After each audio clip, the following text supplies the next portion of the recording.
Hey there berries, welcome to episode 5 of Gemlocked. Gemlocked is a series, a self-imposed challenge series where I am not allowed to leave zones until I accumulate 400 gems. If you're brand new into the series, entering onto this episode, well, you've missed me leaving Queensdale. I had to get 400 gems in order to do so, and now I've been trying to exploit all the resources that Kessex Hills has to offer. This video is going to be kind of slightly different than the previous ones, where I have been streaming playing through Kessex Hills, but I've been pretty ill and I'm about to go on a holiday, so I wanted to have something for you guys so there isn't too long of a gap between episode 4 and episode 5. So yeah, Kessex Hills has kept me pretty busy. It's actually a little bit harder than I thought it would be. In Queensdale we had those mowers to get all that chicken meat, and we had the bandits and the hyperspawns, so we had a couple of options there in order to get as many resources as possible. We always had Queensdale unlocked still, so I could have gone back to Queensdale if I wanted to in order to do events and things, which I did do, but I didn't go back to Queensdale to do the gathering routes that we did before in terms of like the bandits and the chickens. I really wanted to try and use Kessex as much as possible. So the first thing I kind of decided to do when I was in Kessex is hit level 70. Level 70 just meant that I would get those unidentified pieces of gear to salvage as often as possible, and gives me high chances of getting those globs of ectoplasm. Also, it allowed me to access the Tower of Nightmares, which is in Kessex Hills 2, but I'll talk about that one shortly.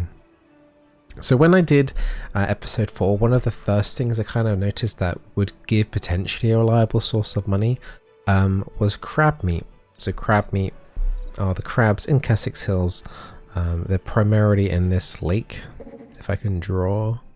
Look at it, I never draw. But in this lake there's a lot of different crabs and things. There we go.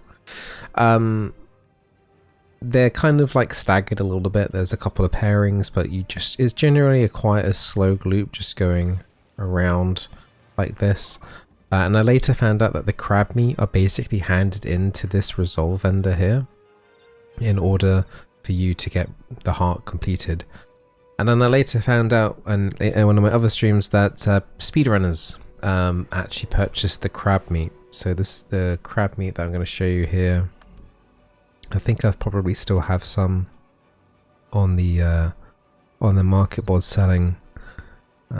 Can I find the crab meat? Yeah, so I've still got a wad of 87 crab meat going. They sell for 7 silver 40 each, which is a substantial amount, but they weren't fast movers, and as you can see I've got that stack of 87 there. They're not moving, and people have caught on to the idea of also farming this crab meat, so I'm probably going to have to relist this one at some point. But that probably made me about 30 to 40 gold for the zone. It was selling quite well until I made the previous video, and then I think a couple of people might have been farming the crab meat since then. Could be a coincidence, but I did give myself a few days gap between releasing that previous video, and obviously I've been streaming it as well, and I think people have been farming crab meat a little bit more. Either that, or the people that I undercut that were doing it have just re-put their stuff on, so either one of those things or a cross between both of them. So this was kind of like a slow mover, so I needed other resources. I couldn't just farm crabs also for the entirety of the challenge, because A, that would be boring, and B, that would be pretty boring. So I was looking at other things as well to do in Kessex. There is an elite spider spawn between these two waypoints here, the spider queen. I tried farming her for a while, and then incorporating there's a little bandit cave here and around about here.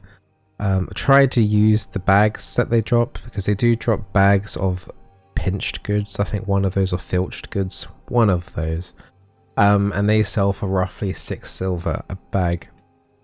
And bags generally move at an okay rate, faster than the crab meat. So I was trying to kill the spider queen, hopefully get some yellows from that and kill the bandits, but honestly there wasn't really enough bandits to maintain rate of farming really. And then the spider drops overall, apart from maybe once I had maybe like a 60 silver drop, it was kind of bad across the board on all the drops. So that's not something that I wanted to carry on past the first couple of hours, because I could just tell it just wasn't going to work at all. Next was gathering for two reasons: money and for gathering up my professions. One thing that I have done, which I haven't really highlighted, but I have on stream, is that I felt like I've made a mistake in my professions. I was initially doing tailoring and weaponsmithing. However, I had a bit of a bottleneck I noticed in getting gear for particularly rings and earrings.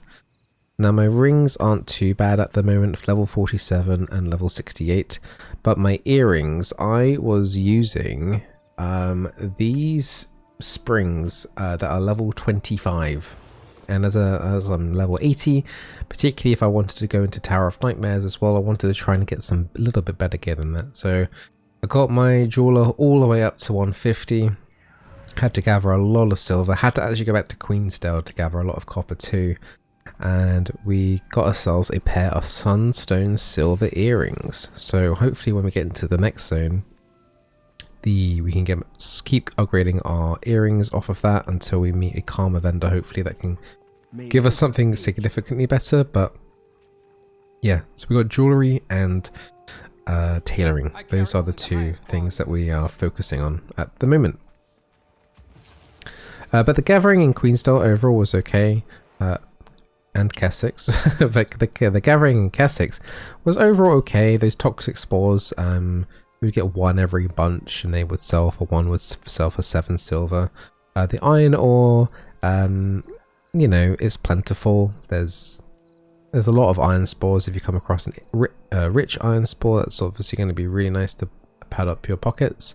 But overall, at a gold per rate, it wasn't as good as the crabs, and it wasn't as good as chickens or the bandits in Queensdale. So I kind of was like, well, a lot of the stuff here in Kessex Hills wasn't particularly great. I tried farming dense spawns of Risen in this lake over here, and also there's a dense area of Dominion in the Dominion killing zone, but the drop rate of anything that they had there was pretty bad too. So the only real option I had left was going into the Tower of Nightmares. Now luckily that has a public instance group, so you don't get put into a group when you go in, but one of the other issues that Gemlocked had was that she was on North America. Now when I made this account, I was like, oh, it'd be nice to have an EU account and a North America account, but Tower of Nightmares made me realize that nobody does it at the dead of night in North America, as you would expect. So that was a big problem, and I tried doing that for 2 or 3 days, and it was really hard to do. There was one group that I had like 3 or 4 pretty competent people that I was following around, and we actually cleared it pretty fast, and that run made me realize that Tower of Nightmares could actually get me out of Kessex Hills, because the amount of gold I was earning from toxic spores, the rare drops, and the other kind of like the higher tier materials that were dropping to sell in the auction house for like 30 silver each every now and then, was kind of huge for the character, and I was quite enjoying actually doing like high level content, because it's the only level 80 content that Gemlocked can do right now. So yeah, I enjoyed it quite a lot, and then I decided to do the transfer from NA to EU. Luckily, it was free. It didn't cost any gems, otherwise it would cost 500. It will cost me 500 gems if I ever decide to go back from EU to NA, but I don't think that's going to happen. So now I've got 2 EU characters, but it does mean that the events like Shadow Behemoth, I noticed straight away many more people there doing it. Tower of Nightmares on EU, I did a couple of runs on Saturday morning, and there was like a lot of people there just doing it, and generally fast clears as well, and decent gold rates too. So Tower of Nightmares really did help substantially. Now if I go into my actual kind of sell list here, my transactions, so we can check the sold list. So been selling those globs of ectoplasm that I've been getting primarily from the tower. Herbs, as you'd also expect, the pristine toxic spore samples.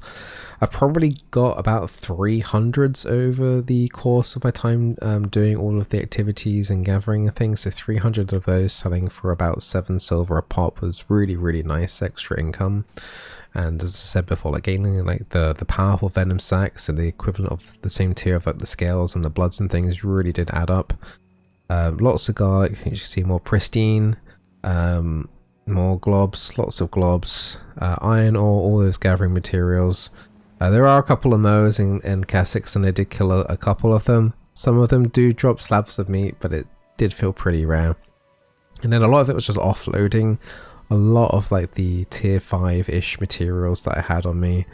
Got those lettuces from Beetleton Farm, another big stack of pristine there being sold. Sold a couple of crafting items. Crafting in terms of making money isn't particularly crazy, but it's a minute amount of profit when I'm getting the levels anyway, so I might as well sell the items if I'm able to. Had a little exotic here. I did have an exotic drop as well with a sigil of force, I believe it is, which is the 5% damage. I'm keeping that in the bank at the moment because I might want to use that sigil in the future, and I don't know what the odds are of me getting that sigil again, and I'm not allowed to buy from the trading post, so I'm making sure that I have at least one of those for when I potentially move on with my main hand, if at any point. Bags, there aren't, as I said, there aren't too many interesting bags in Kessex Hills, but I tried to, you know, sell what I could. 68 globs there of ectoplasm, that's a huge, I think some of them were probably saved up from Queensdale, but you can see how hitting max level can make a big difference in buffing up your money and getting those rares, salvaging them, getting lucky and getting those globs.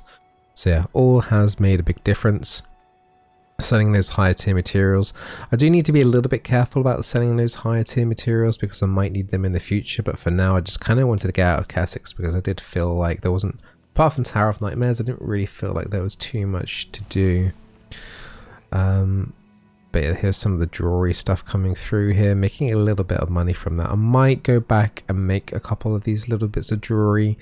Yeah, and here's where like the crab meat's been selling, like decent chunks, 7 silver in each, and the iron ore and more crab meat and some more of the crab meat. So you can see how here a couple of days ago the crab meat was kind of selling, and then it kind of just stopped and halted in place completely. Another big stack of pristine, but you can kind of get the gist of where it's been really for like the last few days, well, I've seen about 5-6 days now. But yeah, if I scroll through, I don't think there's anything else. I think it's going to be a lot of crab meat. Yeah. Current transactions, still selling a lot of stuff. Actually in the Tower of Nightmares as well, you get these Resplendent Watchwork boxes. I don't think I've successfully sold any of them, but they do have a high price tag. So I do have maybe about 8 of those bags there. So hopefully that shifts for another couple of gold. Random bits of crafting material, things that aren't really selling at the moment, unfortunately. More bags, lots of bags also dropped from Nightmares that haven't really shifted at the moment.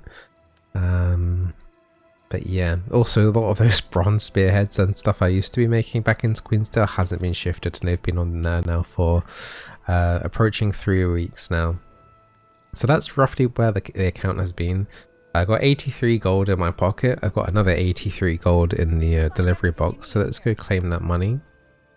That puts us on 167 gold.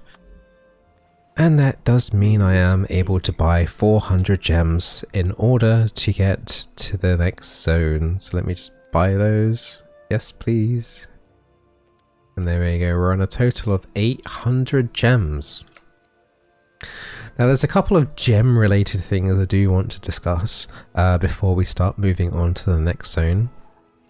So when I was streaming, we talked a lot about city unlocks. So Divinity's Reach. I keep messing up the buttons here for drawing. But yeah, Divinity's Reach, Lion's Arch, and the other main capital cities that there are. I've decided that to unlock Lion's Arch, Divinity's Reach, and the other cities, I need to pay an additional 400 gems to unlock all cities. Now, one of the things of hitting level 80, it does give you access to the Wizard's Vault.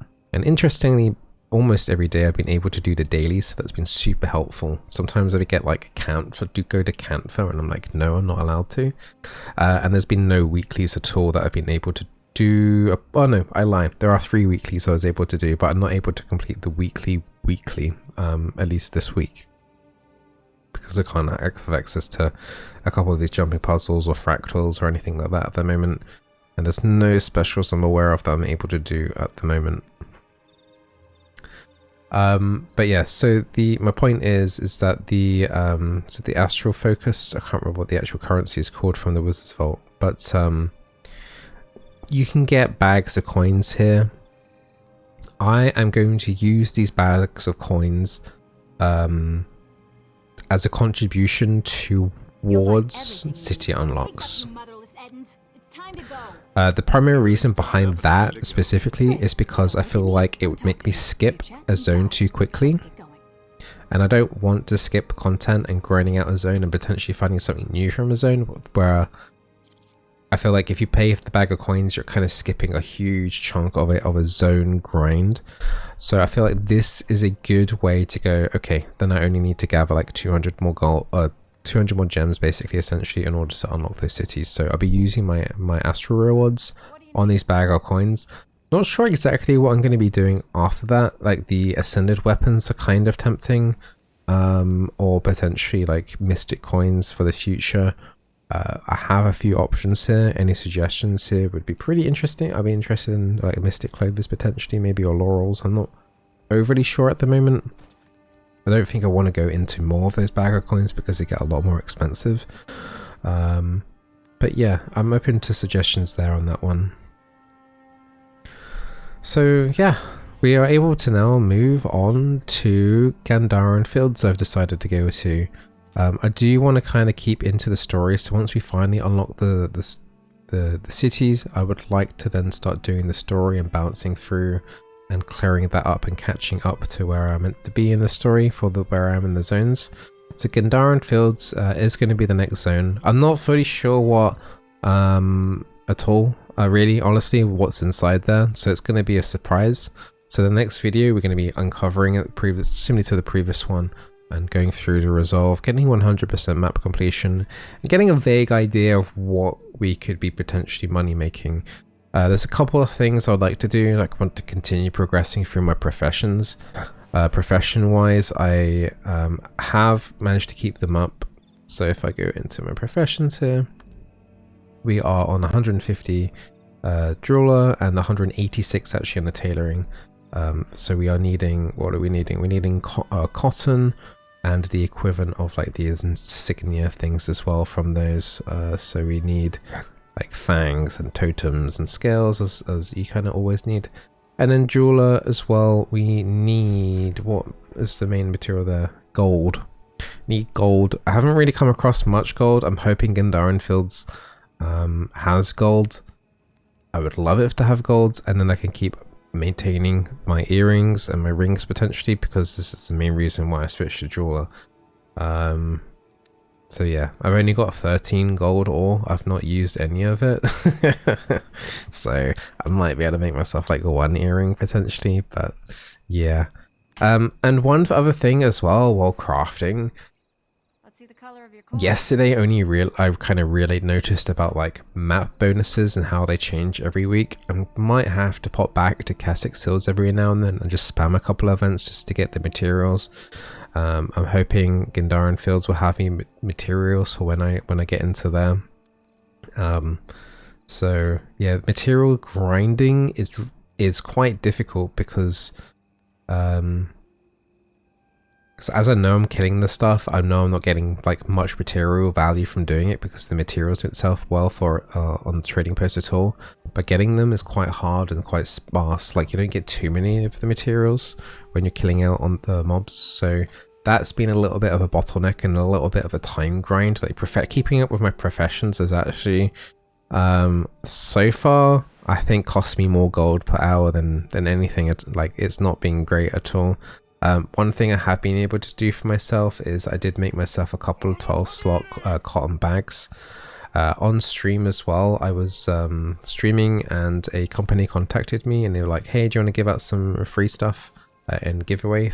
Basically, that's the gist of it, the TLDR. And I was able to get myself some heroic boosters from that and a bag slot. So also a couple of my viewers got like raptor mount skins and things like that. So that was pretty cool. And hopefully we get to do another one of those giveaways next month. Sorry. Fingers crossed. But yeah, that's been the gist of my journey and stuff. Sorry, this is like kind of maybe a little bit of a hasty way through Kessex Hills. I did have a lot of footage, but as I said, I was pretty ill. And a lot of it, I do sound, might sound a little bit nasally now, but it was really bad. So yeah, I hope you appreciate the update. When I next stream Guild Wars 2, which will be early August because I'm going on holiday now, it will be in Gindara Fields, and we will be exploring the area, seeing what we can find, and hopefully I'll be documenting it a little bit better than what I have been doing in this video. And I hope you guys have been enjoying following this series as well. It's been a lot of fun doing. There's been a lot of things about the game I haven't like noticed or discovered about, like the underwater chests in Kessex as well that we kind of briefly mentioned in the previous episode. So we've got a lot of those all-night rusted keys, so hopefully I get to start using them again at some point. Tower of Nightmares I probably wouldn't have experienced for like ages because I've been putting off season 1.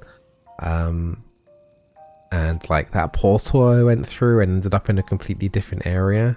So yeah, it's been a pretty crazy experience so far, really kind of grinding out these lower zones. So, but yeah, not sure what this tune is playing, but I think there's a good tune out. I feel like I'm at like the Emmys where they play the music out to get the person to stop talking. But I'm going to go off. I'm going to try and enjoy my holiday as much as I can. And when I get back, we're going to do a big grinding in Gindara Fields and see what we can get from that. All the best. Take care. Do subscribe and like the video if you are enjoying the content. And see you for the next episode of Gemlocked. Bye bye.